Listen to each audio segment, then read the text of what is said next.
Hello friends, मैं Prince Pandey आप सभी का बहुत बहुत स्वागत करता हूं एक बार फिर अपने YouTube channel English with Prince में। तो फ्रेंड्स, ये नेक्स्ट वीडियो है जो पिछली वीडियो मैंने कराई थी इडियम फ्रेजेस की, उसकी अगली वीडियो है। ये थोड़ा सा लंबी वीडियो है जिससे आपको मैं ज्यादा वर्ड्स याद कर पाऊं। इस पूरी वीडियो को आप देखिएगा, इस वीडियो को शेयर करिएगा, चैनल को सब्सक्राइब करिएगा। इसमें पूरी किताबें मैं आपको करवाता चला जाऊंगा। क्लियर है? तो खूब सपोर्ट करिए और खूब इस चैनल को आगे बढ़ाइए। Thank you. अप्रोच क्लियर है? अंडरलाइन कर रहा हूं मैं। A carrot and a stick approach, इसकी मीनिंग होती है rewards and punishment that influence someone's behaviour. मतलब रिवार्ड भी है, पनिशमेंट भी है जो किसी को प्रभावित करे। इसको हिंदी में हम बोलते हैं साम दाम दंड भेद। ये आपने बड़ा सुना होगा हिंदी में। इसको हम बोलते हैं साम दाम दंड भेद। क्लियर? समझिएगा। इसको हम याद कैसे रखेंगे? अ कैरेट, कैरेट मीन्स क्या होता है? गाजर होता है ना? कैरेट मीन्स क्या हुआ? गाजर हुआ। और स्टिक मतलब क्या हुआ? छड़ी। मतलब सर फल भी दे रहा है और छड़ी भी दे रहा है। क्लियर? फल दे रहा है मतलब पूरे अच्छी तरीके से भी ट्राई कर रहा है वो, है ना, किसी भी चीज को पाने के लिए। अप्रोच मतलब किसी चीज को पाने के लिए। और स्टिक, छड़ी का भी इस्तेमाल कर रहा है। मतलब भैया प्यार से मान जाओ, फल देने पे मान जाओ तो भी ठीक है, नहीं डंडा भी मिलेगा। मतलब हर तरीके से वो ट्राई करेगा और इसी को हम बोलते हैं साम दाम दंड भेद। क्लियर है? नेक्स्ट हमारे पार्ट्स है। क्लियर है? देखिएगा फ्रेंड्स, नेक्स्ट हमारे पास जो इडियम है वो है अ चाइल्ड्स प्ले। है ना? चाइल्ड मीन्स क्या होता है? बच्चा। चाइल्ड्स प्ले, और उसकी मीनिंग क्या होती है? Something that is very easy. Something that is very, जो बहुत इजी हो, जो बहुत आसान हो, उसको हम बोलते हैं चाइल्ड्स प्ले। इसको हिंदी में बोलते हैं बच्चों का खेल। तो आपको सीधा सीधा दिख रहा है भैया कि चाइल्ड मीन्स होता है बच्चा, एपोस्ट्रोफ एस लगा है जिसका मतलब होता है हिंदी में कहा, और प्ले मतलब खेल, मतलब बच्चों का खेल। तो इसको याद करने में कोई तकलीफ नहीं है। नेक्स्ट है, नेक्स्ट हमारे पास जो ईडियम है वो है a chip of the old block. A chip of the old block, है ना? इसकी मीनिंग क्या है? Reminds them of one's father, someone similar in character to one's father. है ना? इसको हिंदी में बोलते हैं जैसा बाप वैसा बेटा। क्लियर है? मतलब किसी कोई, इसको हम कैसे याद कर लेंगे? कोई ओल्ड ब्लॉक था। क्लियर है? मान लीजिए कोई चीज ब्लॉक थी। ब्लॉक को आप किसी भी चीज से समझ लीजिए, किसी सॉलिड चीज से समझ लीजिए। उसकी एक चिप, उसकी एक परत आपने निकाल लिया। तो जब एक चिप आपने उसकी निकाल ली तो है तो सर उसी का ना, उसी का अंश है ना। किसी पत्थर से आप कुछ भी तोड़ के निकाल ले, उसकी चिप निकाल ले, तो है तो उसी का अंश। तो जैसा वो पत्थर था वैसा ये भी रहेगा क्योंकि वही से निकला है। तो उसी तरीके से हम कह सकते हैं कि भैया कि जिस पिता ने से जन्म हुआ है तो पिता का कुछ ना कुछ कैरेक्टर तो उसके अंदर आएगा। तो आप बोल सकते हैं जैसा बाप वैसा बेटा। क्लियर है? नेक्स्ट इडियम है अ क्लोज सेव। क्या है फ्रेंड्स? Close save. इसको बोलता है, इसकी मीनिंग होती है a narrow escape from danger. क्या होती है meaning? A narrow escape from danger. Narrow मतलब थोड़ा सा बच जाए, एस्केप मतलब बचना। नैरो एस्केप मतलब थोड़ा सा ही बचा, खतरे से थोड़ा सा ही बचा। डेंजर माने खतरा। इसको हिंदी में हम बोलते हैं बाल बाल बच गए। नहीं कहते यार बाल बाल बच गए, है ना? तो बाल बाल बचने को क्या बोलते हैं? Close save. शेव को आप, इसको आप कैसे पढ़ लीजिए? शेव आप जानते हैं कि एक दाढ़ी हम बनाते हैं, शेव करते हैं। शेव मतलब दाढ़ी को शेव करना, छीलना, क्लीन करना। और वो बहुत क्लोज हो जाए, मतलब आप शेव कर रहे तो बहुत क्लोज हो जाए, मतलब एकदम कटते कटते बचे, है ना? जिस ब्लेड से आप बना रहे हैं, आप शेव कर रहे हैं, वो बहुत क्लोज हो जाए, चमड़ी के बहुत क्लोज हो जाए, मतलब कटने से थोड़ा ही बची तो कहते यार भैया बाल बाल बच गए। अगर शेव ये क्लोज होता और पास से शेव कर देते तो कट जाता। तो बाल बाल बच गए, अ क्लोज शेव, ऐसे आप इसको याद कर सकते हैं। नेक्स्ट इडियम है अ क्लोज्ड बुक। है ना? अ क्लोज्ड बुक का मतलब क्या होता है? A mystery. मिस्ट्री मतलब होता है राज या कोई रहस्य। इसकी हिंदी में मीनिंग देखिए आप क्या लिखी हुई है? रहस्य लिखी हुई है। क्लियर है? तो क्लोज्ड बुक मतलब जिस सर कोई बुक थी, इसको कैसे याद रखेंगे कि कोई बुक थी। क्लियर है? कोई बुक थी और बुक अब क्या हो गई? क्लोज हो गई। जब बुक क्लोज हो गई तो उस बुक में क्या लिखा है कुछ भी पता नहीं चलेगा। तो उस बुक में जो भी है वो क्या बन जाएगा? एक रहस्य बन जाएगा। ऐसे आप इसको याद कर सकते हैं। क्लियर है? तो इसको मैं थोड़ा सा मिटा दूं, फिर हम आगे फ्रेंड्स बनते हैं। क्लियर? एक तरीके से ही आप इनको याद कर सकते हैं, है ना? और बहुत अच्छे से आप इनको 2-3 बार वीडियो को सुनेंगे तो आपको याद हो जाएगा। नेक्स्ट है a close fisted person. Next idiom जो आपके पास है वो है a close fisted person. Close मतलब बंद, फिस्ट मतलब होता है मुट्ठी, व्यक्ति, ऐसा व्यक्ति जिसकी मुट्ठी बंद हो। देखिए इसकी मीनिंग क्या है? माइजर। माइजर मीन्स क्या होता है? कंजूस होता है। तो आप क्लोज फिस्टेड पर्सन की मीनिंग क्या है? कंजूस। इसको आप कैसे याद रखेंगे? नहीं कहते वो हमेशा अपनी मुट्ठी टाइट रखता है ना? अपनी मुट्ठी टाइट रखने का मतलब, मुट्ठी टाइट से मतलब एक भी पैसा बाहर ना निकले। मैं अपनी मुट्ठी को देखिए टाइट कर लूं और मेरे हाथ में जो भी है उससे कोई निकाल नहीं पाएगा। तो अ क्लोज फिस्टेड पर्सन मतलब जिसने अपनी मुट्ठी पूरी तरह से बंद रखी हो, सर बहुत कंजूस आदमी हो, मुट्ठी खोलता ही नहीं हो, उससे कोई पैसा ले ही ना पाता हो, तो उसको हम बोलेंगे क्लोज फिस्टेड पर्सन। नेक्स्ट है हमारे पास ईडियम अ कोल्ड फिश। ध्यान से देखिएगा स्क्रीन पर। नेक्स्ट ईडियम है हमारे पास a cold fish. A cold fish का मतलब क्या होता है? Someone who seems unfriendly and who does not share his feeling. Cold fish का मतलब है सर ऐसी फिश, है ना, जो एकदम कोल्ड हो। इस ईडियम की मीनिंग क्या है? समवन हु सीम्स अनफ्रेंडली, जो बिल्कुल अनफ्रेंडली दिखे, जो अपनी भावनाएं अपनी फीलिंग्स किसी से शेयर ना करे। इसको हिंदी में भी लिखा है, यहाँ पे आप देख सकते हैं, जो अपनी भावनाओं को साझा नहीं करता। क्लियर? नहीं कहते यार वो बहुत ठंडा आदमी है, मछली ना बहुत ठंडी है। जैसे मछली क्या है, मछली को सब पानी में रहती है, उसको बहुत ठंड और नहीं लगती, पर मछली को अगर कोल्ड कह दिया, कोल्ड कह दिया मतलब कुछ वो रिएक्ट ही नहीं कर रही है, उसके अंदर क्या चल रहा है वो बता ही नहीं रही है, कुछ पता ही नहीं लग रहा, उसकी कोई फीलिंग एक्सप्रेस नहीं हो पा रही। तो आप इसको ऐसा याद कर लेंगे कि भैया मछली है, उसको ठंड लग गई, कोल्ड लग गया, अब वो कुछ बोल ही नहीं रही है, अपनी फीलिंग शेयर नहीं कर रही। मतलब ऐसा व्यक्ति जो इसी तरीके से अपनी फीलिंग्स को किसी से शेयर ना करे, तो तुम बोल देगा तुम तो एकदम कोल्ड फिश हो। क्लियर है? चलिए नेक्स्ट है इडियम आपके पास a cuckoo in the nest. Next idiom है आपके पास a cuckoo in the nest. इसका मतलब है अ वेलकम इंट्रूडर, है ना, अनजान घुसपैठिए।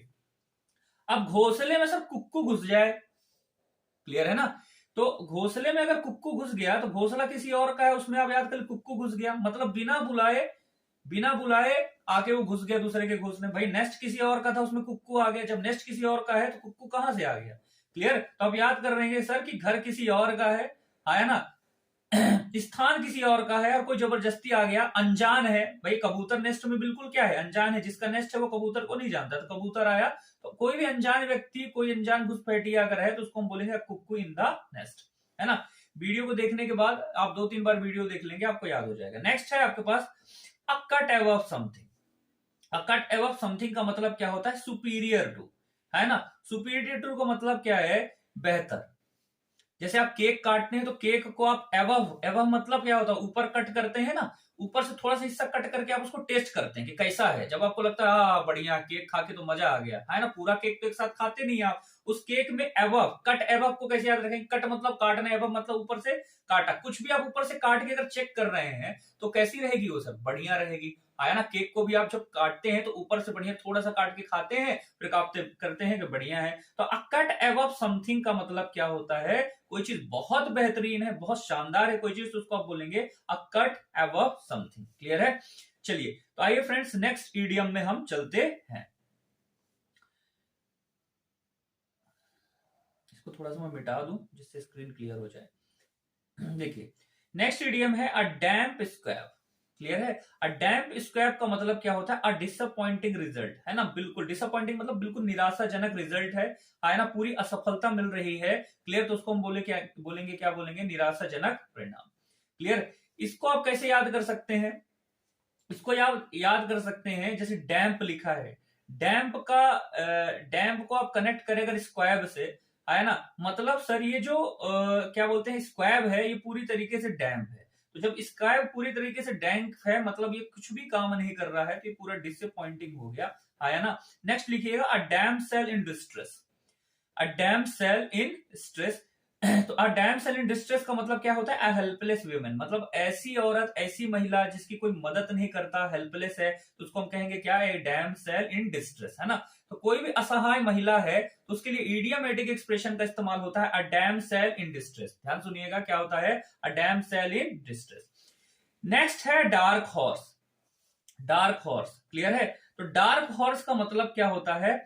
एन अनएक्सपेक्टेड विनर, है ना, समवन हु अनएक्सपेक्टेडली सक्सीड्स, जो मतलब जिसको आपने सोचा ना हो कि ये सफल हो जाएगा और वो अचानक से सफल हो जाए, उसको आप क्या बोलेंगे? अ डार्क हॉर्स। अननोन एंट्री, अज्ञात उम्मीदवार, है ना। इसको एक शब्द और हम यूज कर सकते हैं, छुपा रुस्तम, है ना। इसके लिए एक शब्द हम और क्या यूज कर सकते हैं? छुपा रुस्तम। अब इसको कैसे याद कर सकते हैं आप? एक तो हॉर्स है सर, अब बिल्कुल डार्क में हो, बिल्कुल डार्क में है मतलब एकदम काला काला छाया है, घोड़ा वहां पे दिख ही नहीं रहा है, मतलब घोड़ा तो है पर इतना डार्क है कि वो दिख नहीं रहा है, मतलब वो छुपा रुस्तम है ना, मतलब वो छुपा है पर दिख नहीं रहा है क्योंकि डार्क बहुत है। तो घोड़े को एकदम डार्क कर दिए कि जिससे वो दिखे ना, काहे भैया कि छुप जाए। तो जो कोई चीज, किसी हॉर्स को डार्क करने का मतलब है किसी चीज को छुपाना, छुपा रुस्तम कोई निकल जाए, है ना, उसको आप डार्क हॉर्स बोलेंगे। फिर निकला है नेक्स्ट ईडियम जो हमारे पास है, वो है a diamond in the rough. A diamond in the rough का मतलब क्या है? देखिए इसकी मीनिंग दिया है, समवन और समथिंग विद पोटेंशियल और टैलेंट बट लेकिंग ट्रेनिंग और पॉलिश, है ना, मतलब किसी के पास पोटेंशियल तो है कि वो कुछ भी कर सकता है ना, काबिलियत है उसके अंदर, क्लियर है, लेकिन उसको ट्रेनिंग अच्छे से नहीं दी गई है ना, उसको प्रैक्टिस अच्छे से नहीं कराई गई, क्लियर है, इस वजह से उसकी कीमत लोग समझ नहीं पा रहे हैं। इसकी हिंदी में मीनिंग लिखी है कोयले की खान में छिपा हुआ हीरा। ये बहुत फेमस है ना, बहुत फेमस इडियम है ना, कोयले की खान में छिपा हीरा। मतलब कोई चीज क्या है, रफ है सर, बिल्कुल खराब है और उसमें डायमंड हो, क्लियर है। अब डायमंड किसी रफ चीज में आप रख दें जहां ऐसे ही है, कोई चीज रफ है, बिल्कुल अच्छी नहीं है डायमंड, तो लोग डायमंड को भी रफ समझ लेंगे, है ना, मतलब हीरे की भी लोग पहचान नहीं कर पाएंगे, समझ रहे हैं। ऐसा जैसे है ना कि आप कितने भी अच्छे व्यक्ति अगर खराब व्यक्तियों के साथ में हैं तो आपको कोई अच्छा नहीं कहेगा, आपकी कोई काबिलियत को पहचान नहीं पाएगा, जैसी संगत वैसी रंगत। तो रफ जगह में अगर डायमंड को रख देंगे तो क्लियर है, तो मतलब क्या है सर कि उसका ही मतलब कि रफ जगह पे कोयले की खान में हीरा।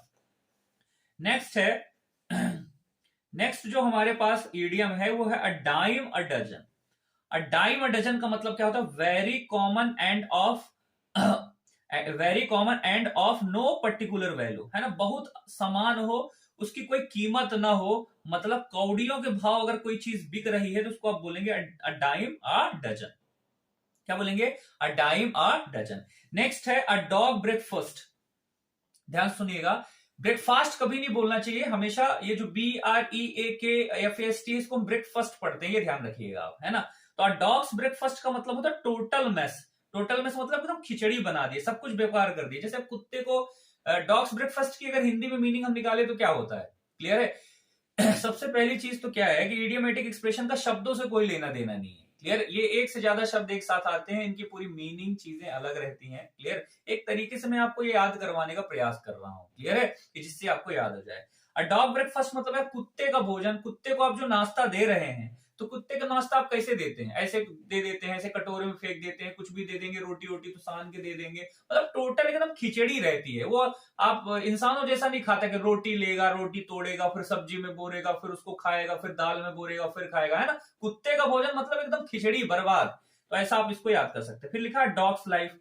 डॉग्स लाइफ मतलब अ मिजरेबल एग्जिस्टेंस, एक दयनीय अस्तित्व। डॉग्स लाइफ का मतलब वैसे भी होता है, हमेशा बोलते हैं कुत्ते की जिंदगी। कुत्ते की जिंदगी मतलब बिल्कुल दयनीय अस्तित्व, है ना, मतलब खत्म जिंदगी, कुछ भी है ये नहीं है बताने के लिए, बहुत ज्यादा संघर्ष है, बहुत ज्यादा दिक्कतें हैं, तो उसको लिए हम बोलते हैं डॉग्स लाइफ, ठीक है ना।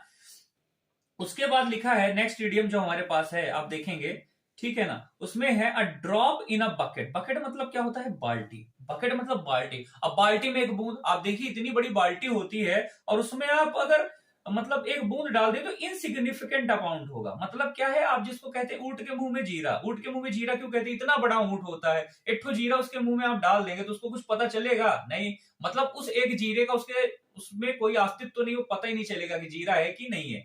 उसी तरीके से जैसे कहते हैं कि समुद्र से आप एक लोटा जल निकाल लीजिए तो क्या समुद्र को कोई प्रभाव पड़ता है, नहीं। तो एक बाल्टी में एक ड्रॉप है मतलब ना के बराबर। और ड्रॉप इन बकेट का मतलब है ना के बराबर, मतलब ड्रॉप तो है पर वो दिखेगी नहीं कि कहां है, कोई मतलब ही नहीं कि ड्रॉप कहां चली गई। तो जब जब भी आपको ऐसा बोलना हो भैया कि ये ना के बराबर है, इसके होने से कोई फर्क ही नहीं पड़ेगा, है ना, इससे क्या होगा, इतने से क्या होगा, तो आप क्या बोलेंगे उसको इंग्लिश में, a drop in a bucket, clear है।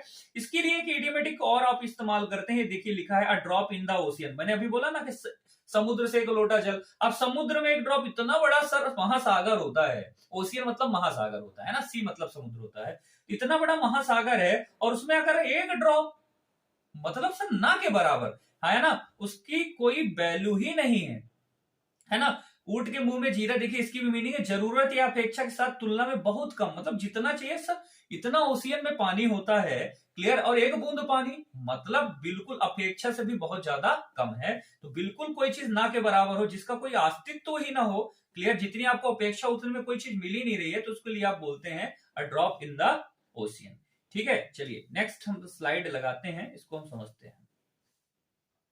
देखिए नेक्स्ट स्लाइड हमारे पास आ गई, यहां पे लिखा fish out of water, clear है, आप देख पा रहे हैं इडियम लिखा है a fish out of water. ये a fish of out of water का मतलब क्या होता है, an uncomfortable position in unfamiliar circumstances, clear है। मतलब सर क्या है ना कि किसी मछली को आप पानी के बाहर निकाल दे, अ फिश किसी मछली को आउट ऑफ वाटर पानी के बाहर आप निकाल दे सर, तो उसका उसका क्या हाल होगा सर, बहुत अनकंफर्टेबल वो हो जाएगी, बहुत असहज महसूस करेगी, उसका जीवन का अस्तित्व खतरे में लगेगा, बहुत परेशान हो जाएगी, मरणोत्सक्त स्थिति हो जाएगी।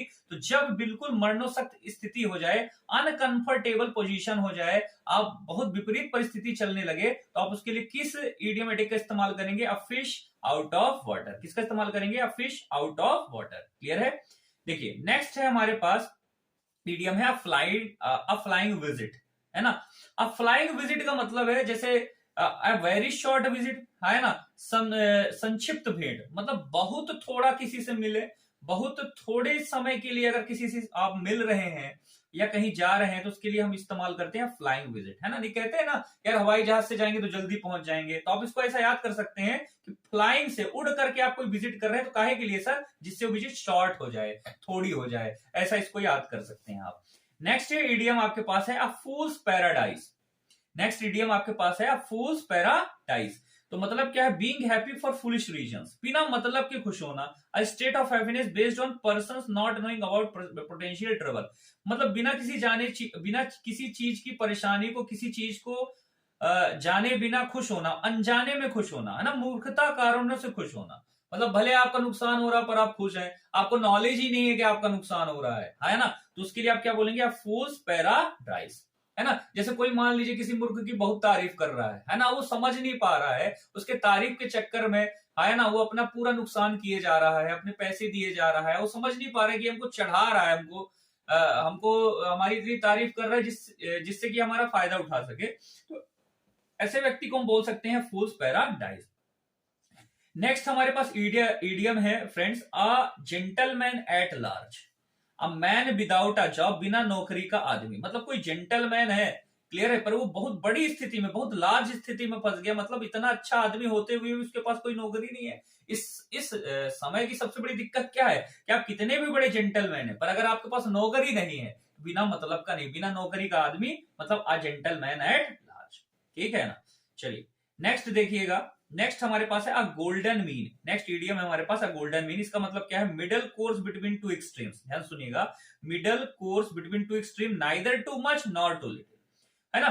मतलब क्या है? बीच का रास्ता जो होता है, बीच का रास्ता जो होता है, जैसे कहते हैं ना तुम्हारा ना हमारा, बीच का रास्ता निकाल लेते हैं।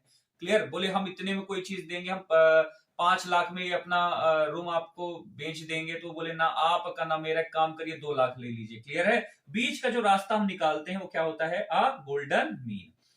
ठीक है ना। फिर नेक्स्ट है अ गुड सैमरिटन। इसका मतलब होता है अ हेल्पफुल पर्सन, नेक आदमी, है ना। तो कोई नेक आदमी है तो उसके लिए आप इस इडियोमेटिक का इस्तेमाल कर सकते हैं। फिर लिखा है a greenhorn an inexperienced man नौसिखिया, कहते हैं ना यार तुम बड़े नौसिखिया हो। क्लियर है? मतलब क्या है कि ग्रीन दिख रहा है ना। जैसे आप देखते हैं कि ट्रैफिक में आप जाएं तो ग्रीन कलर अगर आपको दिख रहा है तो उसका मतलब ये है कि अब आपको गाड़ी चलाना है, लेकिन ग्रीन कलर देखने के बाद भी अगर वो हॉर्न बजा रहा है, मतलब उसको ड्राइविंग का नॉलेज नहीं है, नौसिखिया आदमी है। समझ में आ रही बात? ऐसा आप इसको पढ़ सकते हैं। फिर लिखा है अ हेयर्स ब्रीथ।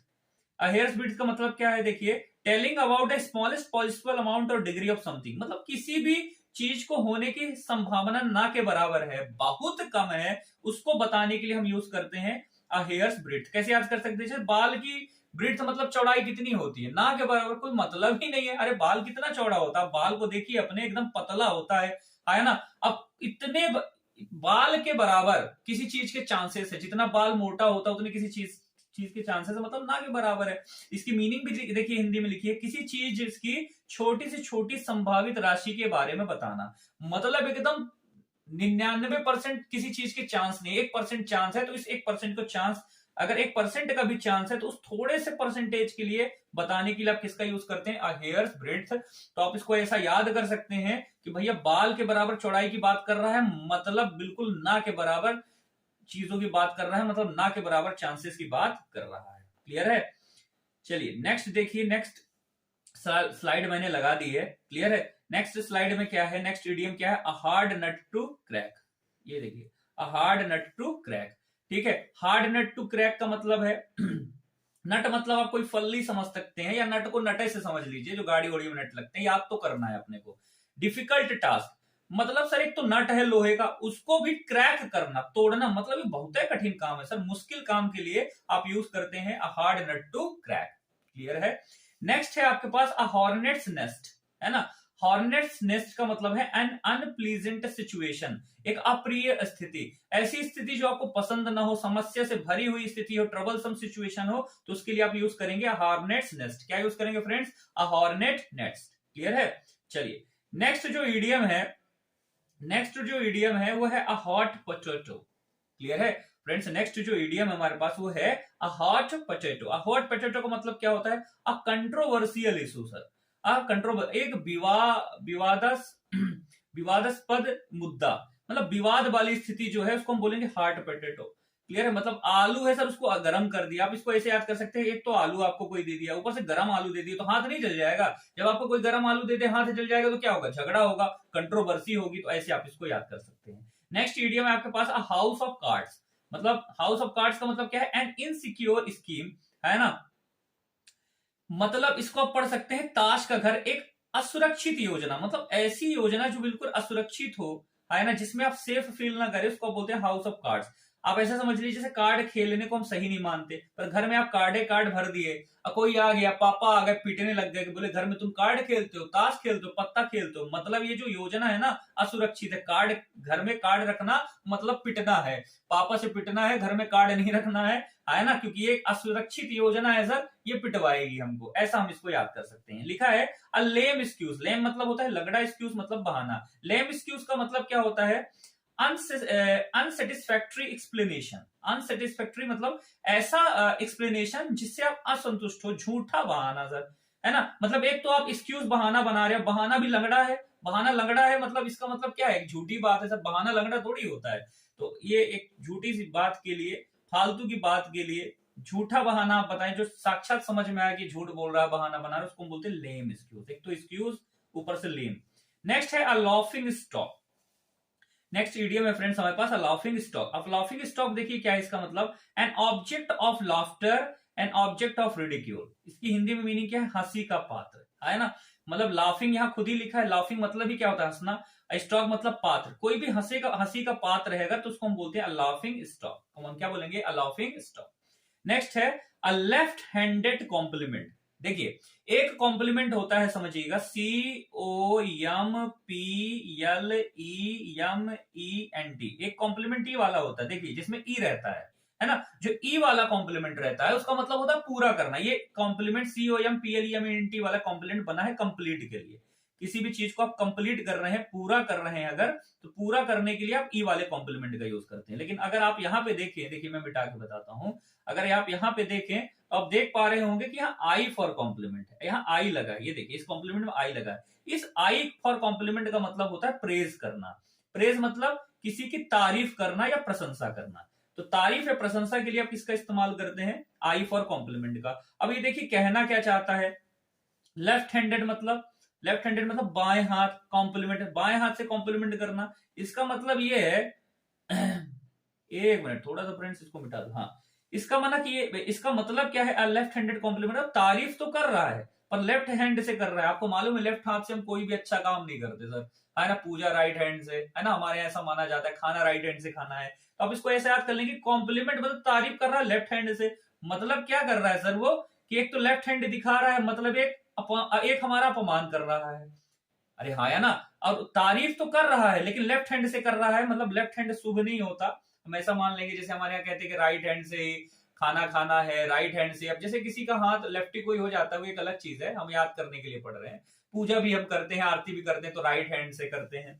तो आप ऐसा कर लेंगे कि कोई कॉम्प्लीमेंट तो दे रहा है लेकिन लेफ्ट हैंड से दे रहा है, मतलब सर तारीफ तो कर रहा है लेकिन अपमान भरी टिप्पणी है उसमें, आया ना। तो प्रशंसा के रूप में अपमानजनक टिप्पणी को हम यूज करते हैं लेफ्ट हैंड कॉम्प्लीमेंट। ठीक है, फिर लिखा है नेक्स्ट इडियम है a leopard's can't change its spot. ठीक है ना, a leopard can't change its spot. Leopard sir जो है, जो चीता अपना स्पॉट नहीं चेंज कर सकता। क्या है इस इडियोमेटिक का मतलब? It is impossible for one to change one's character.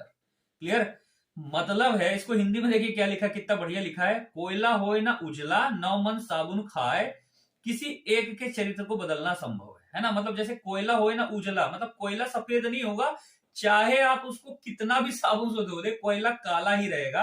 उसी तरीके से सर कि कोई भी अगर अपना चरित्र नहीं बदल पा रहा है, कोई भी अपना नेचर नहीं बदल पा रहा, अपना कैरेक्टर नहीं बदल पा रहा है, तो उसको आप बोलेंगे a leopard's can't change its spot. जैसे पर चीता भी है, शिकारी आदमी है, आया ना, वो कभी सब्जी रोटी नहीं खाएगा, अपना कैरेक्टर कभी चेंज नहीं करेगा।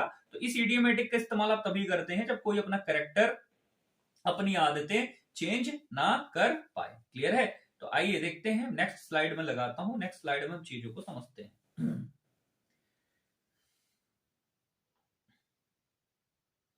ठीक है, नेक्स्ट देखिए हमारे पास है a little word told me.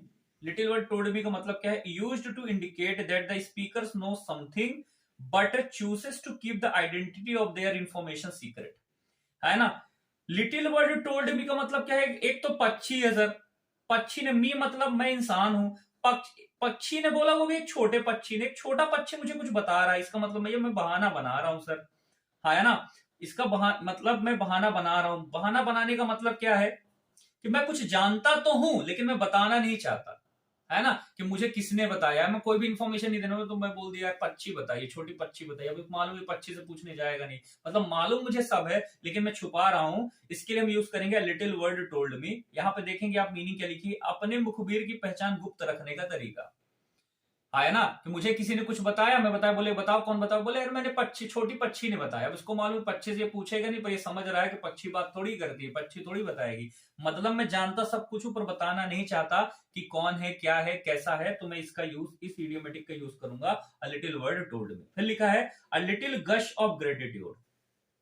A little gush of gratitude, इसका मतलब क्या होता है? फ्रेंडली फीलिंग, अनुकूल भावना, है ना। आपके हिसाब से अगर कोई फ्रेंडली फीलिंग रख रहा है, क्लियर है, तो आप उसका वहां पे किसका यूज करते हैं? अ लिटिल गश ऑफ ग्रेटिट्यूड का। फिर लिखा है a live wire. A live wire का मतलब होता है लिवली एंड एक्टिव एनर्जेटिक, है ना। जिंदा वायर, लाइव मतलब सर वायर तो है पर जिंदू बिल्कुल जिंदा है, मतलब बहुत बढ़िया से काम कर रहा है। जिंदा दिल जो व्यक्ति है उसको हम बोलते हैं लाइव वायर, ठीक है ना। लिखा है दूसरा a lot on your plate. आप, ये लॉट ऑन योर प्लेट की जो मीनिंग है वो देखिए क्या है? To have large number of problems to deal with, मतलब डील करने के लिए बहुत सारी समस्याएं हैं, बहुत सारी जिम्मेदारियां हैं, बहुत सारी समस्याएं हैं जीवन में। तो उसके लिए आप यूज करेंगे a lot on your plate. आपकी प्लेट में भगवान ने अलॉट मतलब बहुत सारा परोस दिया है, मतलब बहुत सारी समस्या परोस दी है, वो आपको उसको डील करना है, ठीक है ना। फिर लिखा man of letters, proficiency, proficient in literary art, है ना, विद्वान, जो बहुत ज्ञानी है ना सर, उसी को लोग बहुत ज्यादा पत्र भेजेंगे, है ना। एक ऐसा इंसान जिसके पास लेटर पढ़ा है, तो लेटर क्यों भेजते हैं? क्योंकि पढ़ा लिखा होगा, ऐसा आप इसको पढ़ सकते हैं। फिर नेक्स्ट लिखा है, नेक्स्ट यहां पे लिखा है अ मैन ऑफ स्पिरिटिस।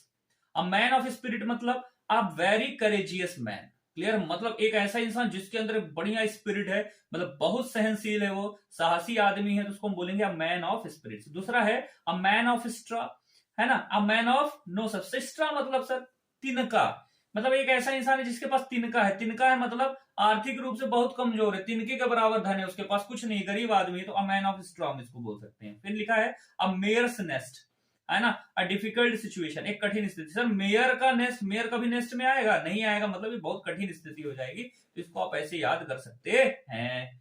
नेक्स्ट जो ईडियम है, नेक्स्ट जो हमारे पास ईडियम है वो आप देखेंगे कि क्या है, ठीक है ना।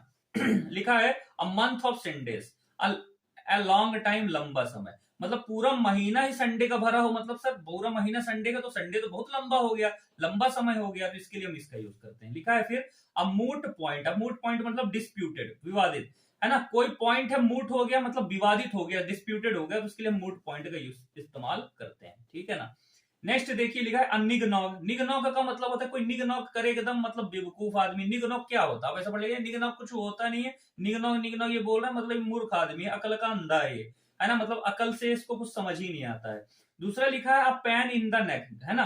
पैन इन द नेक का मतलब है इरिटेटिंग है, मुसीबत है। जैसे आप इसको ऐसा याद कर लीजिए कि पेन माने तकलीफ, नेक माने गर्दन, गर्दन में तकलीफ है सर, तो आपको क्या करेगी? इरिटेट करेगी, ऐसा आप इसको याद कर सकते हैं।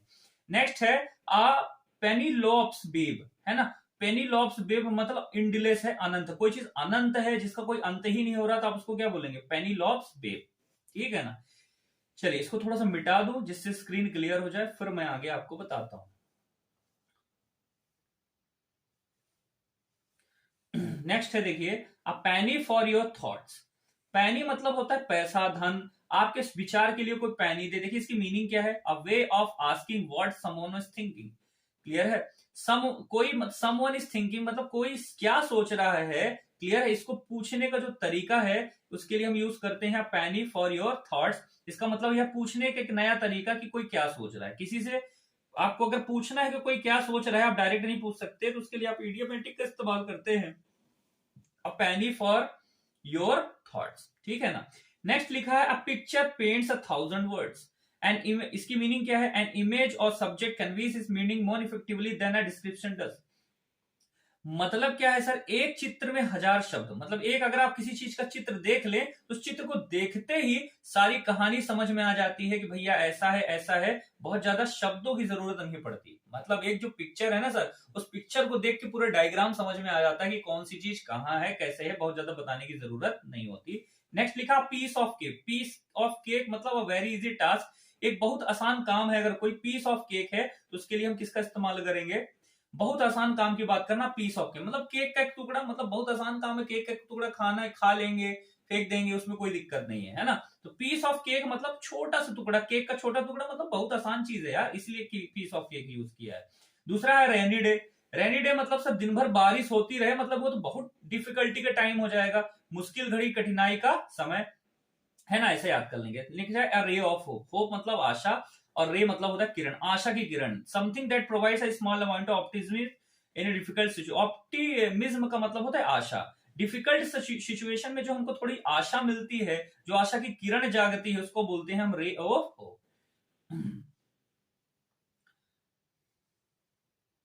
तो आइए फ्रेंड्स हम नेक्स्ट इडियम देखते हैं। नेक्स्ट लिखा है red letter day. Red letter day का मतलब क्या है सर, एक तो रेड बहुत इंपॉर्टेंट है, बहुत खतरनाक है। दूसरे दिन लेटर डे मतलब बहुत ही इंपॉर्टेंट दिन है, महत्वपूर्ण दिन है। जो महत्वपूर्ण दिन के लिए हम रेड लेटर डे का यूज करते हैं। दूसरा है red rag to a bull, है ना। बुल मतलब क्या होता है, साड़। मतलब किसी साड़ को आप रेड कलर दिखा दे तो बहुत ही खतरनाक हो जाएगा। An object dress or act which is certain to provoke someone. मतलब सर किसी बुल को, किसी सांड को अगर आप रेड कलर दिखा रहे हैं, मतलब आप उसको और भड़का रहे हैं। सांड को लाल कपड़ा दिखाना, भड़का देना। तो किसी को अगर आप भड़का रहे हैं, किसी को प्रभोग करना चाहते हैं, तो भड़काने के लिए इसका यह मतलब है कि इसके लिए आप यूज कर सकते हैं red rag to a bull. A sacred cow मतलब काउ तो ऐसे भी हमारी माता है, ऊपर से सेक्रेड है। देखिए इसकी मीनिंग क्या है, a person never to be criticised. ऐसा व्यक्ति जिसकी कभी आलोचना ना की जाए। मतलब गाय सर, गाय हमारी माता है ना, हम उसकी पूजा करते हैं। और हमारी माँ के लिए भी कैसे शब्द लिखा, सेक्रेड मतलब बहुत पवित्र। तो इसका ये मतलब है सर कि गौ माता का ना सर, गौ माता हमारी माँ है, उसको हम कभी क्रिटिसाइज नहीं कर सकते, उसकी कभी आलोचना नहीं कर सकते। तो ऐसा कोई व्यक्ति भी है अगर ऐसा है माता की तरह, गौ माता की तरह, जिसकी आप आलोचना नहीं कर सकते, बहुत बढ़िया आदमी है, तो आप उसके लिए यूज कर सकते हैं अ सेक्रेड काउ। नेक्स्ट है a safe pair of hands. A reliable person, एक विश्वसनीय व्यक्ति, है ना। मतलब सर एक हैंड्स मतलब एक से ज्यादा अगर हाथ आपके साथ हैं, और आपके हाथ में जिसने हाथ रखा, जिसका हाथ आपके साथ है या आपके सर पे, वो बिल्कुल सेफ आदमी है। इसका मतलब विश्वसनीय व्यक्ति है, वो आपकी रक्षा करेगा। तो जब भी कोई विश्वसनीय व्यक्ति हो तो उसके लिए आप यूज करेंगे सेफ पेयर ऑफ हैंड्स। दूसरा है अ सी चेंज। सी मतलब समुद्र, चेंज मतलब बदल जाए। अ प्रोफाउंड और नोटेबल ट्रांसफॉर्मेशन, पूर्ण परिवर्तन सर। समुद्र अगर बदल गया ना सर, समुद्र बहुत बड़ा होता है, अगर वो बदल गया तो सब बदल देगा, पूरी कहानी ही वहां की क्या हो जाएगी, चेंज। नेक्स्ट है a shot in the arm, है ना।